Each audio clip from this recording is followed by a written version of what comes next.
Hello guys, how are you doing? We have another game here. This time we got Dawnfall playing as the Abbasid Dynasty in the color teal. And his opponent playing as the Byzantines in the color yellow. It's the Kid, also known as Valdemar. And we're playing on Lipany here. And I really like this map. I don't really know what makes it special. Is it like it has a lot of food? Or is it just the layout?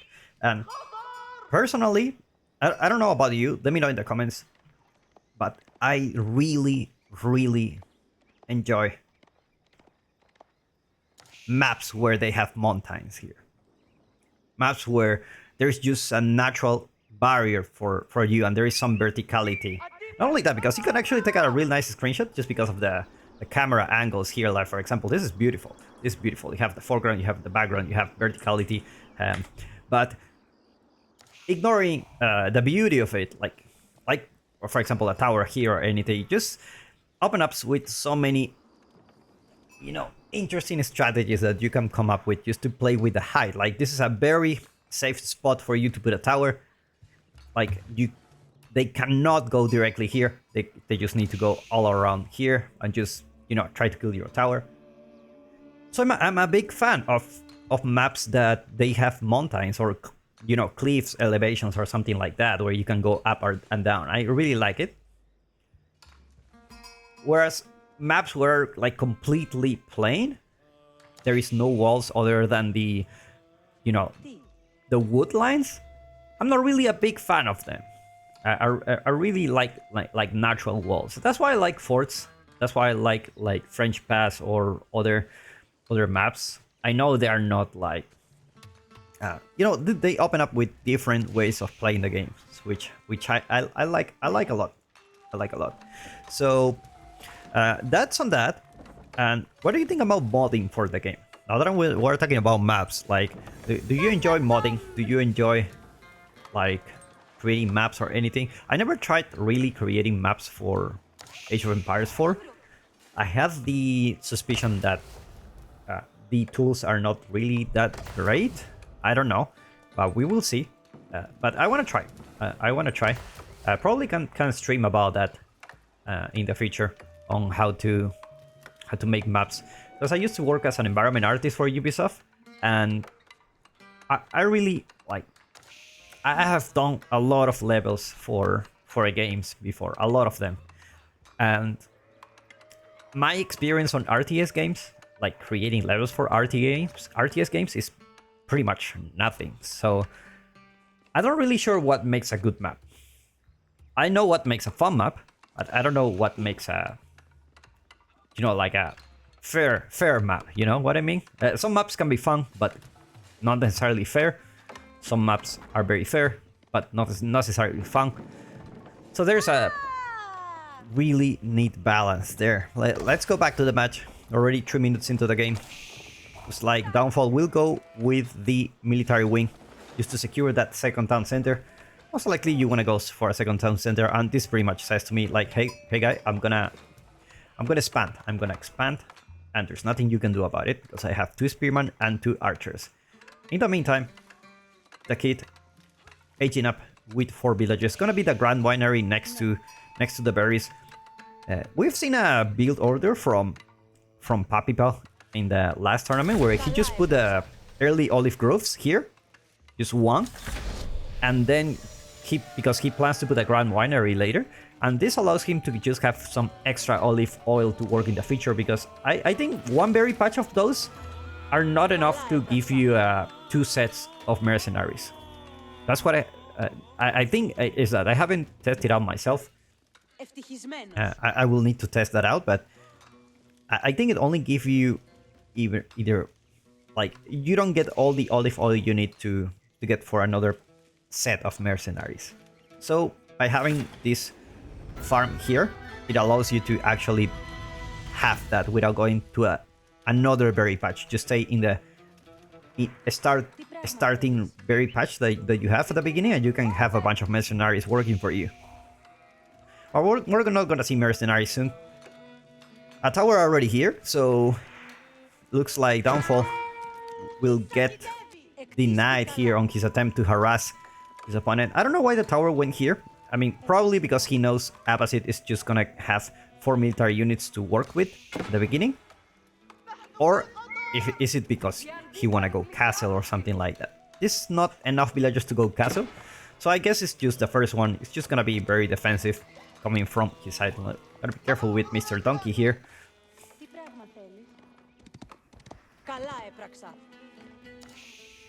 Is it really a donkey? Or is it a horse? Because they look really similar. I have saw them really close. And they look really similar, really. They look really similar. They are also very big. Very big. At least, I don't know what kind of donkey I saw, but these ones were huge. Town center already here. It's gonna be very far from the base, so it's gonna be subject to lots of harassment. But luckily for him, just what I was talking before, he has natural walls. Natural wall here. You can wall this area. You can wall here. You can wall here, and you can have all the area for you if you decide to wall. Or if you don't want to wall, like just a little wall here and there, and it's gonna be forcing your opponent to come through this area. So it's gonna be easier for you to defend. That's the beauty of having those natural walls. I love this map. I don't think I haven't played the ladder recently. I didn't play much ladder. I was trying out the free-for-all games. But something really strange happened to me in ladder the other day. I'm gonna explaining to you here. I was afraid to tell you because I think people can exploit this. But I think you all guys are decent human beings, are not gonna exploit it. So I was playing this ranked match. I was playing Chinese against the Byzantines. And the thing is, I was about to lose. So I was gonna surrender. And I'm gonna type GG. And it doesn't let me. It's like my connection is not there. And it's like, oh, like I can type GG. Like, okay, like, then I just quit, right? Like, I cannot type, like, it said, like, the connection is wrong. And then when I quit the match, what happens is that my internet connection to Age of Empires 4 was denied. Like, you can see the X in the Wi-Fi icon, like, you don't have internet connection.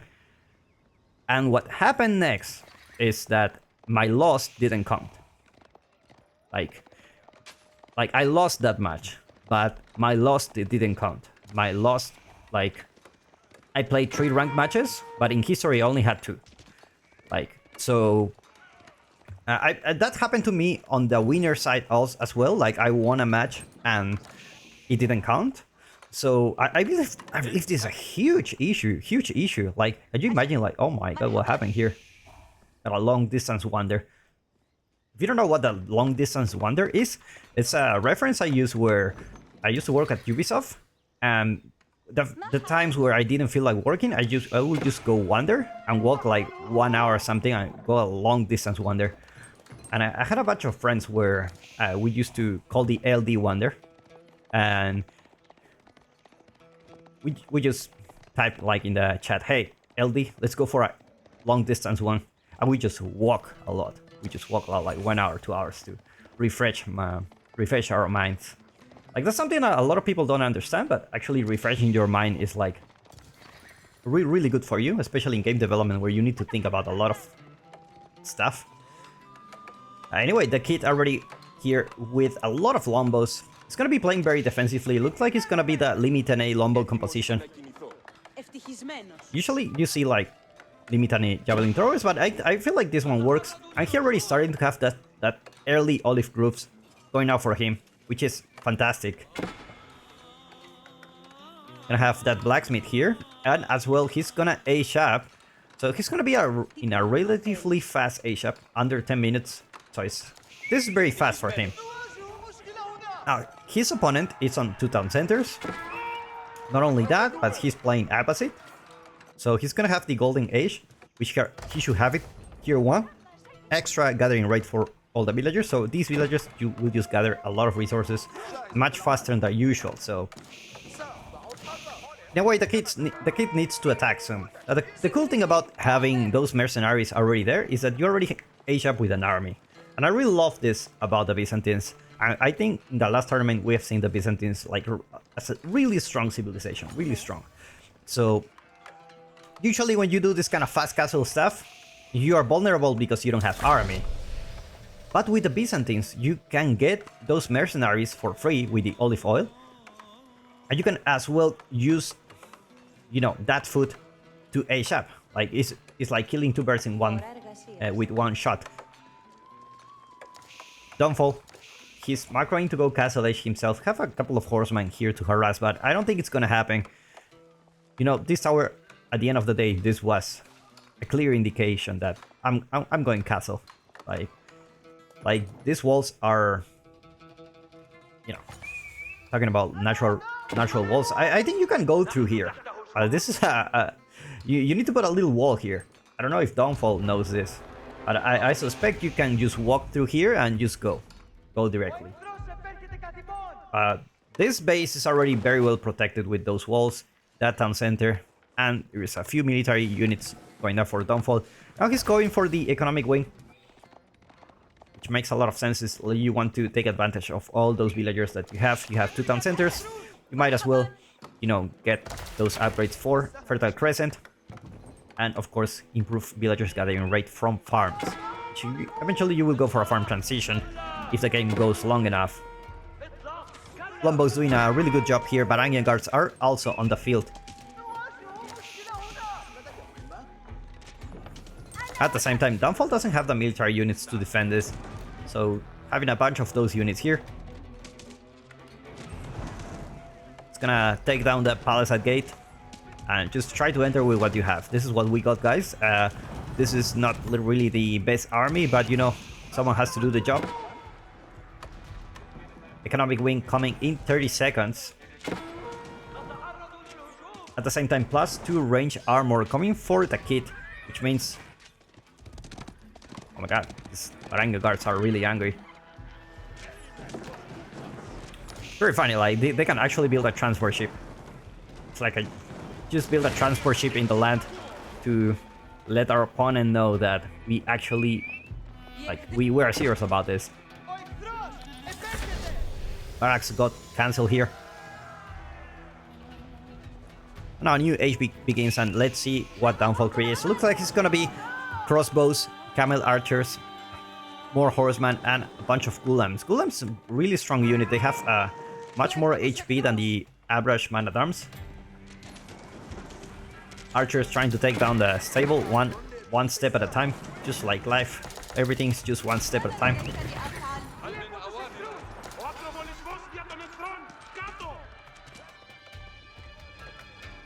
Now the ghulams are here, gonna be tanking that damage from the lombos. We have quite a few HP. That's a lot of HP actually. I think good bootcamp got research here. It's like these villagers gonna get denied. But that's beautiful golden horn power.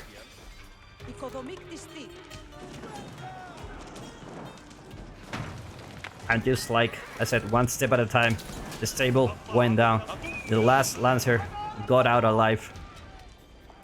Dawnfall. A little bit of a problem here. He doesn't have much army to deal with this.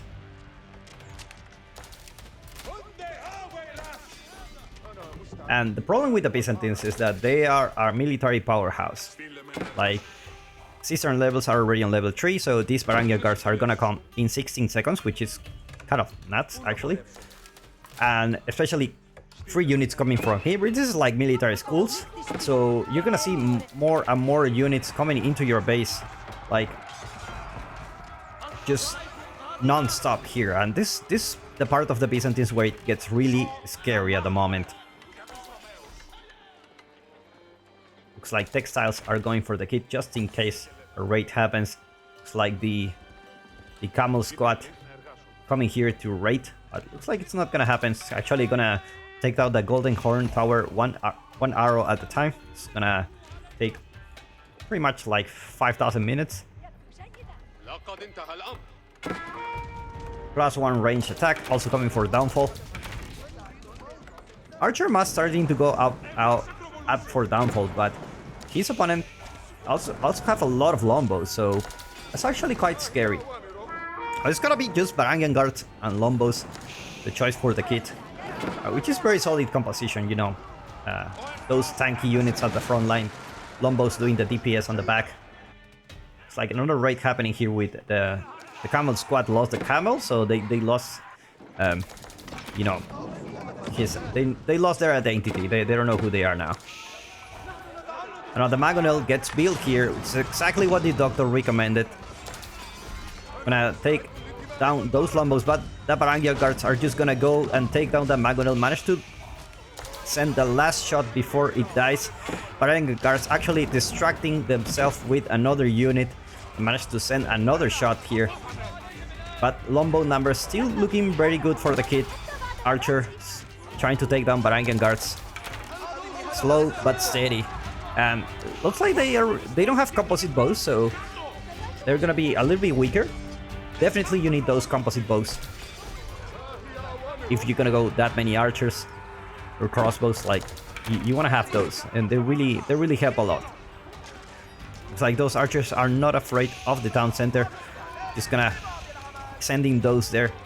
Nevertheless, they were kind of like free units, so it's like, you know, things that are free you don't really value that much. This is the squad that you don't really care if it dies or not. Like, I got them for free, and it's like they're just doing their work. And just a kid sending more units non-stop. It's gonna be more Varangian guards, and the Lankenek are gonna join the party now. Looks like they're going out from the Golden Horn Tower, so gonna be a very scary unit, especially against those archers. If they manage to connect, the Lankenek will just melt these units. And remember, it's not only one Lankenek that is coming, I think it's 5 of them. Town center gonna go down here. Those are a lot of man-at-arms, so definitely going down. But he already got quite a huge villager lead here. Like, despite all the chaos that has been happening at Dawnfall's base,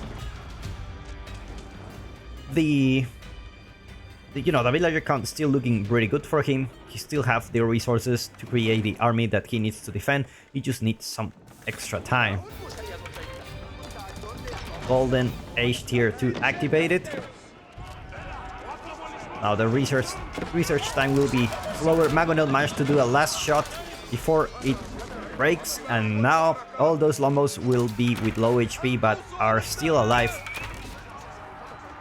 +1 range armor coming for Dawnfall. All this time he was fighting against Lombos without range armor.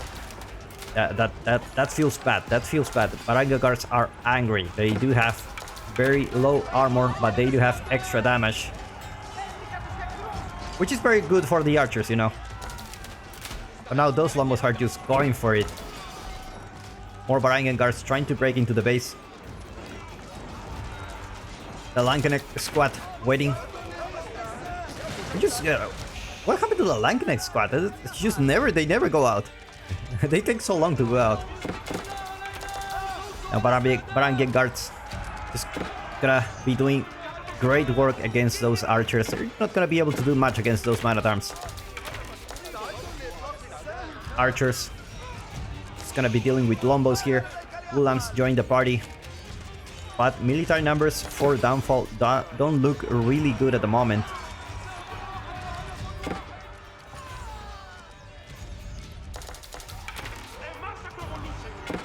Meanwhile, he's gathering one of more buried patches here. There are a lot of buried patches in this match. A lot of them, which is very good for the Abbasid. But also good for, you know, for the Byzantines. Well, a lot attempt. Looks like he's gonna convert the boar. Boar says, not gonna happen, buddy.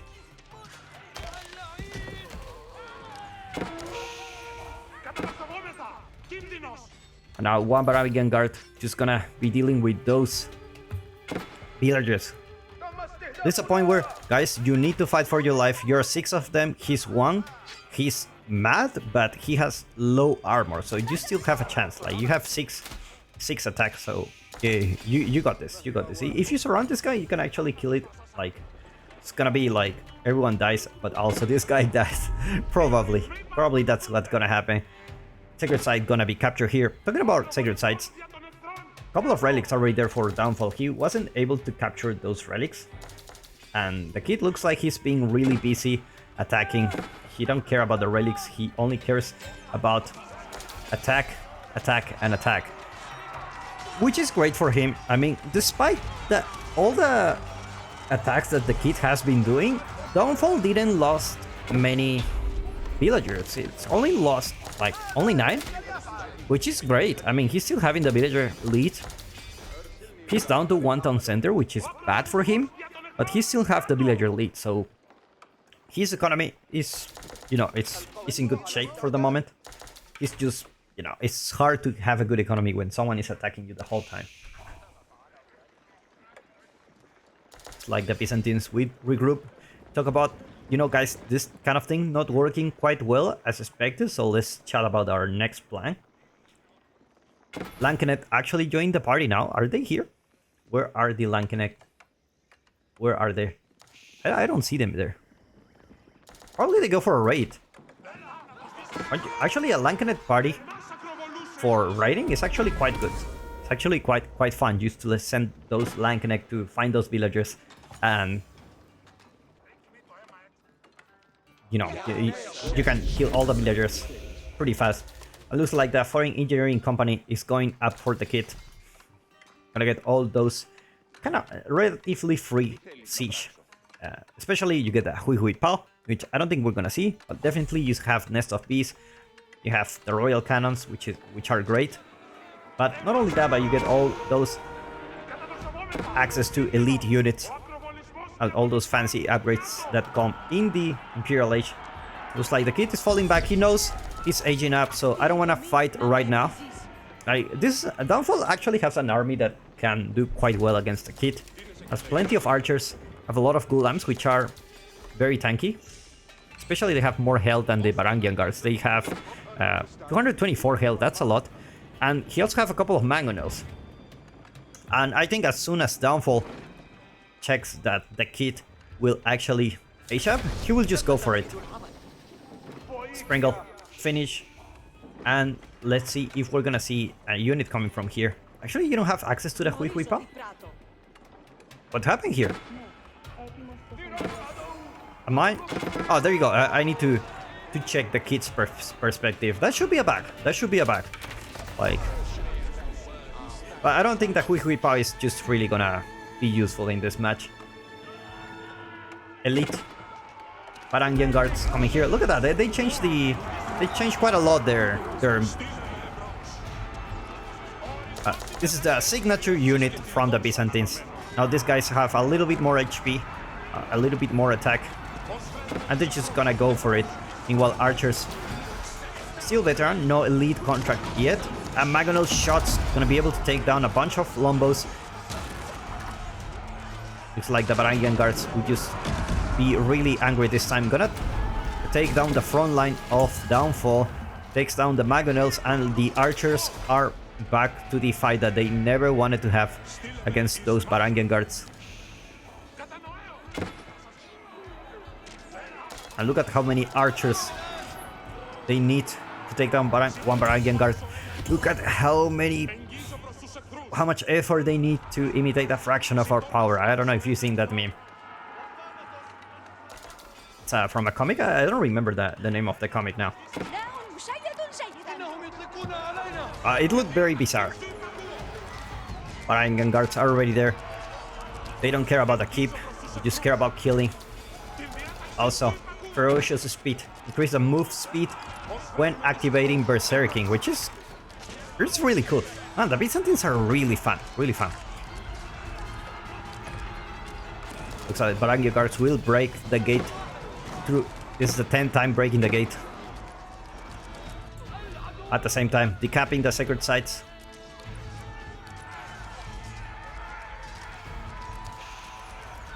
And looks like there is a lot of chaos on Dawnfall space. The kid still only with 74 villagers, but managed to have a lot of military. That's the power of the Byzantines. And Dawnfall taps out despite having the villager lead. He says there's nothing he can do about it. Hopefully you enjoyed this match, and I will see you in the next one.